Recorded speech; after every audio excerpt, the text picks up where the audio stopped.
The Yashica Electro 35. Made in Japan in the 1960s, this is the world's first electronically controlled camera. A fixed 1.7 aperture lens, and this thing is beautiful. Not just the camera itself, but its photos. They are so bright, the colors are so beautiful, even 50 years after its initial release. Plus, this is the same camera Andrew Garfield uses in the Amazing Spider-Man movie. That's right, this is literally Peter Parker's camera. So in today's episode, we're gonna sit down with the Yashica Electro 35 and take a look at all of its little bits and bobs, of which there are many. We're gonna talk in detail about how every single one of these things works. So without further ado, let's take a closer look. Okay, here we go. This is the Yashica Electro 35 in its original casing. So for a little bit of context, this camera that we're looking at today, my sister actually found this at a flea market and she only paid $5 for it, which is super cheap. If you're gonna buy this thing online, it's probably gonna run you like $100 to $200, which isn't crazy, but I mean, you are buying a secondhand camera that's 50 years old, so it's a little high. So let's take a look at this camera. First of all, this strap is not an original strap, so I'm actually gonna take this off. Really easy to remove any camera strap from the sides here. Put that over there. But this is the original case. A little bit of wear and tear even. So right on front of the case, we see the Yashica logo. Now this little atomic symbol next to it, that's actually not part of the logo. In fact, you see this on a bunch of different cameras from all sorts of camera manufacturers from the 60s and 70s. All it means is that the camera uses electricity in some way. That's it, right? That's not really a feature we brag about anymore. Oh, it uses electricity, cool. But other than that, pretty standard case. We've got two buttons on the back and we can pull the top part of the case off. Whoa, and I pulled the lens cap off too. I gotta be a little more careful. And then we can take the bottom part off by just unscrewing it down here. There we go. Now let's take a look at this camera here. Wow, there is quite a lot going on here. Little dials and bits and bobs and spinny wheels. I mean, so much fun, just right out of the box. But before we do anything else, I think the first thing we should check is the battery.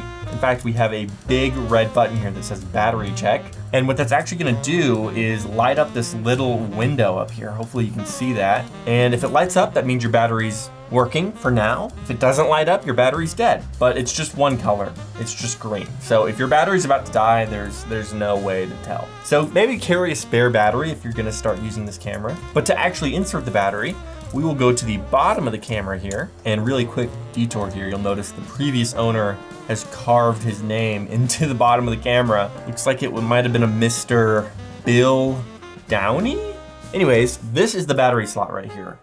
It's actually fitted for a coin, and I'm just now realizing I forgot to grab a coin, so I'm gonna have to improvise a little bit here. Ooh, I do have a ring. Let's see if the ring works. Ah, gosh, yeah, that is not really fitting. Let me see if I can find something else. Okay, I found a key and a little fake coin. Let's see if either of these work. I think probably gonna be the key. It's a little bit thinner. All right. Oh, perfect. Literally a perfect fit. Now I'm gonna turn it upside down so it just falls right out. Oh, there we go. Okay, so what we have here is an Energizer 6-volt battery.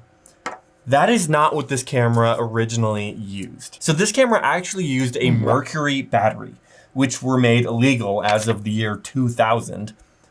But this specific camera actually still had its mercury battery inside. So I can show you what it looks like. Here it is.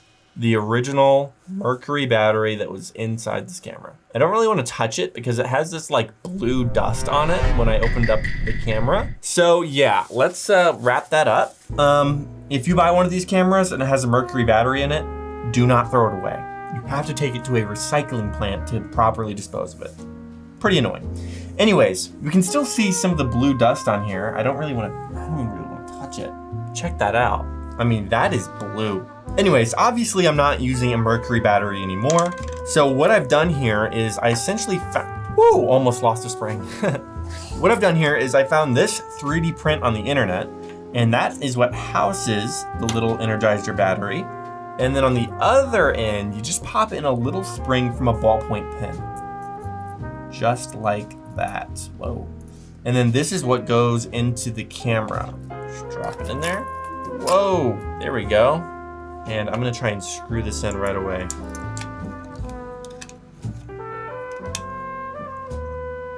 Okay, that's tight. Let's see if it works. Okay, yeah, it looked like it was fading for a minute there, but no, the battery works perfectly. Let me get some of that blue dust off my hand. Okay, so that is the battery. All right, now that we know our battery's working, let's talk about how to actually take a picture. Now, obviously, you're gonna need film for this, but I'm actually gonna show you how to load the film in last. That way we don't have to worry about wasting exposures as we're trying out all the different features. So right up here on top of the camera, this is your shutter release button. And this is what's actually going to snap your photo. Then you pull this film advance lever to go to the next exposure and take another picture. And then you pull the lever, another picture. And that's the process until you go through all of your exposures. Then through this little window here, actually the same one that we did the battery check on, but this window shows you what exposure you're on. So that way you can actually tell exactly how many photos you have left. Now notice there's a little red line next to the shutter button here. If you actually spin this disc until that red line lines up with the L, that will lock your shutter button. So now I can't push it down. Next, let's take a look at the lens of this camera. So this is a fixed lens camera, which means you cannot take this lens off. And if we take the original Yashica lens cap off, then we can see some more info about the lens. Made in Japan. The color is Yashinon DX. The aperture is 1.7. And the focal length is 45 millimeters. So there you go, that's all the information you could possibly want. And the lens itself is made up of these 3 rings. So we have the exposure control ring up front here, and then we have the aperture ring, which is the main ring you will control, and finally the focus ring at the back. And you can see it kind of go in and out a little bit with that. So for now, I'm gonna leave the exposure control ring to auto, and let's talk about how to focus your camera. So all these numbers here are just distance, right? So the top numbers are meters, the bottom numbers are feet. That's how far away your subject needs to be in focus. So the closest distance you can shoot at is 0.8 meters or 2.6 feet, which isn't really that close. And the furthest away you can shoot is infinity, which is pretty useful if you're shooting like a landscape or something like that. Now, the way you set the focus is really cool. So when you look through the viewfinder on the front of the camera, you will see a little orange rhombus that has a double image inside. Now, as you twist around the focus ring, you will see that little double image move around. And once the double image lines up with your real image, your subject is in focus. Pretty cool, right? Now, let's talk about the aperture ring. So these are your f-stops. The smaller the f-stop number is, the wider your aperture opens up. So 1.7 down here, that means your aperture is as wide as it can possibly get, letting in as much light as possible. But if we go all the way down to the opposite end here at 16, that's going to be the narrowest possible aperture, letting in as little light as possible. And you can see there are little symbols to indicate this. So over here on the really narrow aperture, we have the sun icon, because these are the settings you'd want to use while shooting in a bright, sunny environment. And then as we go down, we get to the little green cloud icon. That's what you would use in maybe overcast or shady environment. And then all the way down to this little window, which is if you're in a dark or indoors environment, letting in as much light as possible. So that's all fine and dandy, but how are you supposed to actually know like which aperture is the right choice for your specific environment? Well, that's what these little lamps are for. So if you push the shutter button down just halfway, then you might see one of these lights come on. If you do, that means your aperture is set poorly. But what's actually going on here? Because you see it says slow, and you see it says over. What does that mean, right? When we open up the aperture wider, we are creating a brighter photo. We are getting more light in. When we make the aperture narrower, we are creating a darker photo. We're letting less light in.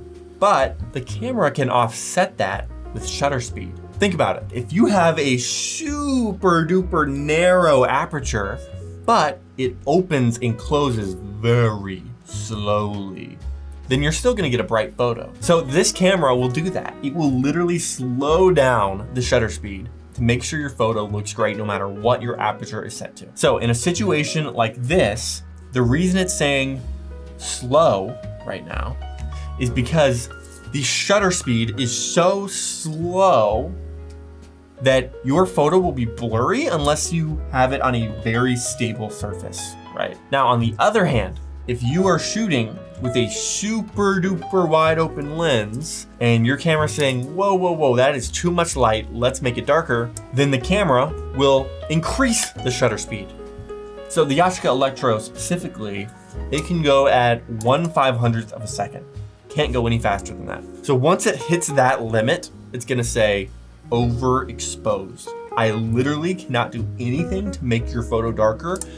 Please narrow your aperture. Now, if all that's a little bit too hard to remember, don't worry, you don't have to. Notice that there's little arrows next to each of these lights. Those are telling you which way you need to turn the aperture ring to solve the problem. So if you are trying to shoot and you see the yellow light come on, notice how it says, oh, turn your aperture ring to the left. All right, and it's gone. That's all you need to do. Just follow the arrow until the light goes away.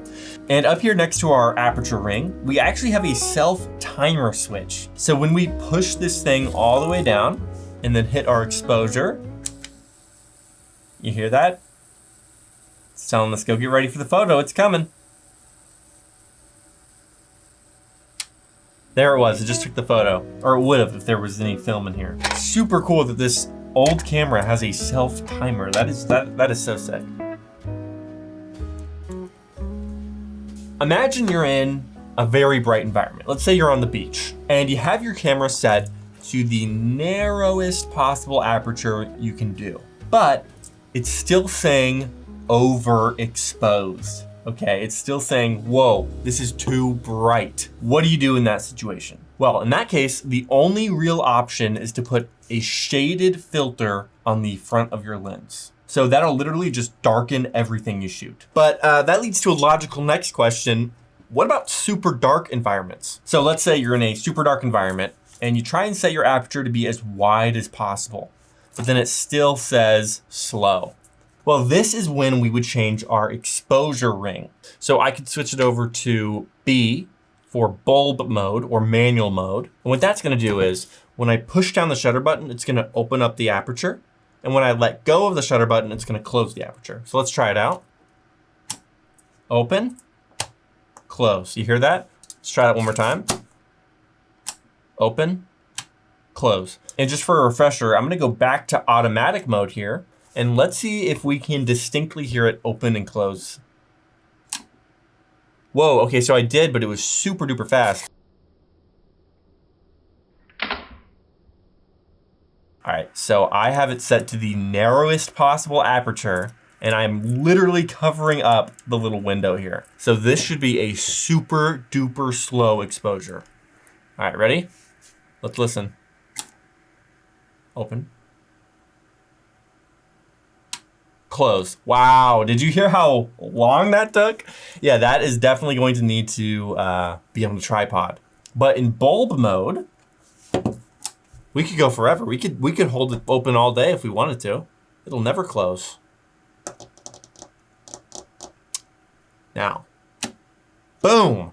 So that is the point of bulb mode, if you really need it to be open for a long amount of time. But you might be thinking, a really good question, how are you not supposed to shake it? Because I mean, this thing is shaking all over the place right now. And if I hit that shutter button, when I hit this, like I am shaking the camera. That is going to show up. So that is why there is a little screw hole on top of the shutter button. In case you were wondering why that's there, it's so that you can attach a little cable release tool that screws right in there, and you can literally hit the shutter for as long as you want without touching the camera. It's super sweet. I don't own one, but I kind of want to get one.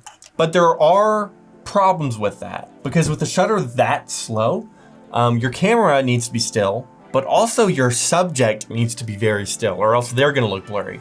So if you wanna shoot like a moving subject at night, that will not work for you at all. In that case, we'd have to go to the other exposure control setting, all the way over here, flash. So the camera does not come with a flash. You'd actually have to buy a flash and attach it to this little hot shoe right here. I also don't own a flash, but I'm gonna still tell you how it works. So first things first, you need to get your photo in focus, right? So let's just say your subject is 4 feet away, okay? Then you need to get your flash's guide number. Huh? Yeah, so whatever flash you buy, it's gonna come with a guide number, and that guide number might change depending on the ISOs of your film. So let's just say for this example, let's say my flash for a 400 ISO film, and let's say it's in feet, let's say it's like 32, something like that, okay? So what you do is you take your guide number and you divide it by the distance. So I take 32, divide it by 4, and that's going to give me 8. What does that number do? That is what you would set your aperture to. So that's like a whole math formula you have to work out when you're working with manual flash. Then your photo should come out pretty good. Anyways, we're almost done with the lens, but believe it or not, there's actually one more little thing I haven't talked about. It's these numbers right here. These numbers are for your depth of field. Yeah, we have another concept to talk about. So for example, if we go all the way down to 1.7 aperture, which remember, that is the widest possible aperture, then we are going to have a very blurry picture, except for a very specific narrow slice that is in focus. That can look pretty cool, but it's kind of difficult to line everything up right. So if you do a narrower aperture, like all the way down here at 16, that is going to give us a super big depth of field where pretty much nothing in the shot is blurry. So these numbers here help with that, right? You can see it says, for example, 16 on the edge here. So that's saying if your aperture is set to 16, like mine is right now, this is the range that will be in focus. 16 is going to give you the widest depth of field possible. But then we go down to 11, to 8, to 4. 4 is all the way over here. By the time we're at 4, we have a much tighter depth of field. By the time we get all the way down to 1.7, that's basically just on the red line and nothing else. But also that helps you understand too, there might be situations where you are shooting in a bright environment, but you still want a wider aperture so that you can get some nice depth of field. So it's not just about controlling the brightness, right? There's more to it than that. Anyway, so let's take a look at the front of the camera. So right here, we have that little atomic symbol again. And then right here, we have the Yashica logo. And this little G next to it, that actually stands for gold. And the reason for that is the electrical contacts inside your Yashica Electro, they're actually gold plated. And that's because gold doesn't rust or corrode. Now for context, there were earlier versions of this camera. The first one is just called the Yashica Electro 35. This is the newest version of the camera. You can see it down here, the Yashica Electro 35 GSN. So the G stands for gold, I just explained that. The S is the color, so this one's silver or chrome. It also comes in black. That one's a little bit rarer to find from what I hear. And then the N stands for new. So there was a Yashica Electro 35 GS. This is the GSN. Other than that, this is the CDS window right here, or the cadmium sulfide window. And that's what detects the brightness of your scene. But I think that's pretty much it besides how to load film. So let's do it. Let's load some film into the Yashica Electro 35. So first things first, before you load your film, take your film out of its box and figure out what ISO your film uses. This is your ISO wheel up here. So if you have a roll of film, you'll notice there's a little ISO number here. This one's 400. You can see it on the back too. There, right there, ISO 400. So in this case, I would set this wheel to be 400 ISO. You can see there's a little red line there. By the way, the ISO wheel, it says ASA right here. ASA and ISO, they mean the exact same thing. So I will make sure my ISO wheel is set to 400, which it is. So I am all good to go. So in the back of your camera is the film door. To open it, you simply pull up this latch here, and then you pull it. There we go, opens right up. So here we go. This is where we load our film. Now, what I'm gonna do is lay this down on its lens cap, just so you can very clearly see what to do here. Okay, I'm gonna open up my film. Whoa, just dropped it. So this is what your film's gonna look like right out of the box. It's gonna be a little bit open. And what you're gonna do is set it into this slot on the left. And it's gonna roll over, not under. Now let's push this back down to lock our film into place. There we go. Now notice on the other side, you've got 2 cylinders. And if I just spin them a little bit here, you can see the one on the right has all these little slots in it. So what we're gonna do is load this film into one of those slots. So I will literally pull out this film just like that. And I'm going to simply put it into one of these slots. Come on. There we go. Now I'm simply gonna pull this film lever back. And that should, hopefully, feed it in there. Okay, so I kind of messed up. I'm gonna try again. I don't think I pulled it out quite enough. All right, let's try this one more time. I'm gonna put it into the little slots, and then I'm gonna pull this lever back. And it should line up with these teeth down here as well. There we go, caught on the teeth. And on both sides, caught on the teeth. There we go. Our film is officially loaded. So now I'll simply close the film door, just like that. We are ready to start taking some photos. Now, once your film's in there, notice how inside the little door, we see the letter S. That means start. So we actually have to hit a few exposures here before it lets us start taking any pictures. So even still, we're not there yet. Okay, there we go. So once you see the number 1 in the window, that means it's ready to take your first picture. So here I would take a photo, roll it again, start taking all my photos, however I wanted to do, and it would be a great time. Unfortunately, I don't actually want to use this film yet. So I'm gonna go ahead and take it out. Here's how you do it. First, you're gonna go to the bottom of the camera, and you're gonna hit this little film release button. Now, while you're holding it down, you're gonna open up this latch again, and instead of pulling it, you're gonna twist it. There's a little arrow that tells you what direction to go. Just start twisting that way. Now, you're gonna definitely feel some resistance at first, but at a certain point, there we go. It's gonna loosen up a ton. And that means your film is just about to be finished. So I'm going to make sure oh, that was a close call. Look at that. So once you roll this film all the way up, then you'll simply put it back into your little container and bring it to your whatever place you want to get it developed at, or mail it out, or whatever you want to do. All right, that should be everything. Have a nice day. Does she notice the things I notice? How she practices piano